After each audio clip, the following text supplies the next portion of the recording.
परम धन राधा राधा राधा राधा राधा परम धन राधा राधा राधा राधा गाइए बरसाने वाली राधा राधा राधा राधा। जरा तुम गाओ जोर से बरसाने वाली। बड़े कंजूस टाइप के हो, जरा जोर से गाओ बरसाने वाली। हमारो धन राधा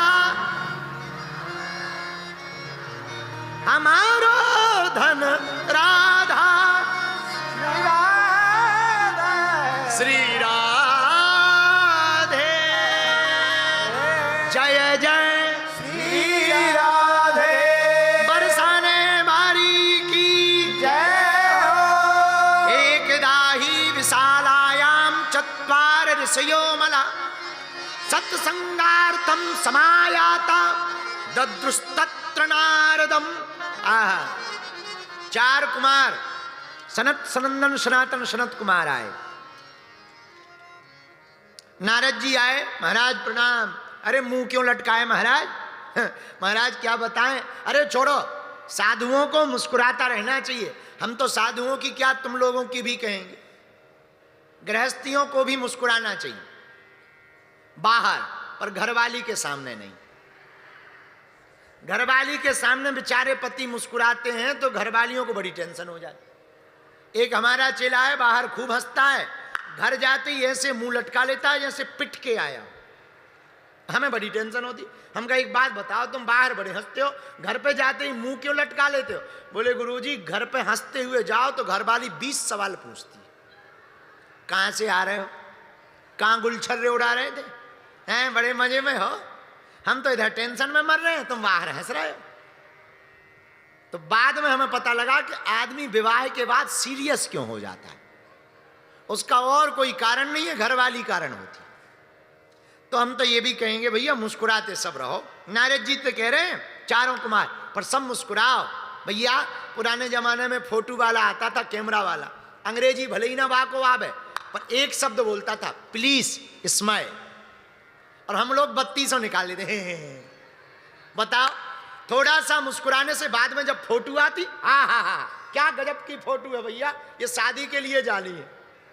थोड़ा सा मुस्कुराने से जब फोटो बढ़िया आ सकती है, जिंदगी भर मुस्कुराते रहिए, जिंदगी भी बढ़िया आ सकती है? हम नहीं कह रहे। चारों कुमारों ने नारद जी से कहा, अरे नारद जी, चिंता चिता से बढ़कर है। चिंता चिता से बढ़कर है, घुन समान लग जाती है, मुर्दे को चिता जलाती है, जिंदे को चिंता खाती है। चिंता और चिता दोनों में एक मात्रा का अंतर है। एक बात और बोले, बुरा ना मानना, चिंता सबको खाते है, चिंता सबकी पीर, पर जो चिंता की फाकी करे, सुबह को नाम फकीर। फकीर कौन? बुरा ना मानना, हमें टेंशन लेना नहीं चाहिए, देना चाहिए। हमारी एक आदत होती है, एक हमारी निजी आदत है, भले ही फूटी कौड़ी ना हो, पर चाल तो सम्राटों जैसी चलती है। जेब में फूटी कौड़ी ना हो, पर चाल तो बादशाह जैसी चलेंगे। कई लोग हमारी चाल को देखकर जलते हैं। हम उनसे कहते हैं माय डियर ठटरी के बरे, तुम अपनी जलन बरकरार रखो, हम अपना जलवा बरकरार रखेंगे। हाँ, अब भाई किसी को हमसे दिक्कत है तो ये उसको दिक्कत है, हमको क्या दिक्कत है? उसको दिक्कत है। कोई तुम्हारा पड़ोसी तुमसे जल रहा तो तुम काहे को मर रहे हो? जल रहा है।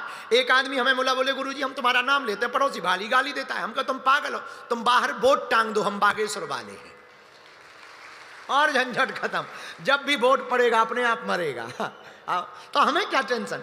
तो चिंता, नारद जी तुम चिंता में क्यों? हम चिंता में नहीं। कारण क्या है महाराज? अपनी चिंता में नहीं है, साधु का स्वभाव ऐसा होता है। कैसा? परहित धर्म सहस नहीं भाई, पर पीड़ा सम नहीं। ये चिंता है साधु। साधु की कोई अपनी निजी टेंशन नहीं होती। साधु की माई बाप दूसरे की चिंता अपनी होती है। लोग हमसे पूछते हैं आप इतनी मेहनत क्यों करते? हम भी अपने लिए थोड़ी करते, हिंदुओं के लिए करते हैं।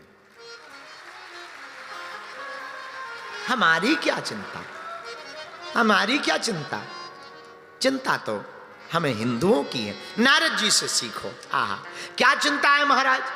अब चारों ऋषियों को अपनी बात बताई नारद जी। महाराज कुछ मत पूछो। अहम तो पृथ्वीम यातो ज्ञात्वा सर्वोत्तममिति। हम पृथ्वी लोक में आए। क्यों आए? सत्संग करने। अच्छा, इसका मतलब क्या है? नारद जी कह रहे हैं सत्संग करने पृथ्वी लोक में आए। मतलब सीधा सा है, अगर तुम्हें सत्संग करना है तो यही मिलेगा, वहां नहीं मिलेगा। हाँ, वहां तुम इंद्रलोक में जाके कहो कि बाबा बागेश्वर की कथा दिखाओ, तो आज तक ऐसी कोई ब्रेकिंग न्यूज ऊपर से नहीं आई कि बाबा बागेश्वर की कथा सची महारानी सुनती हुई, इंद्र की पत्नी ना, कोई ऐसी नहीं। तो सत्संग कहां मिलेगा? यही मिलेगा।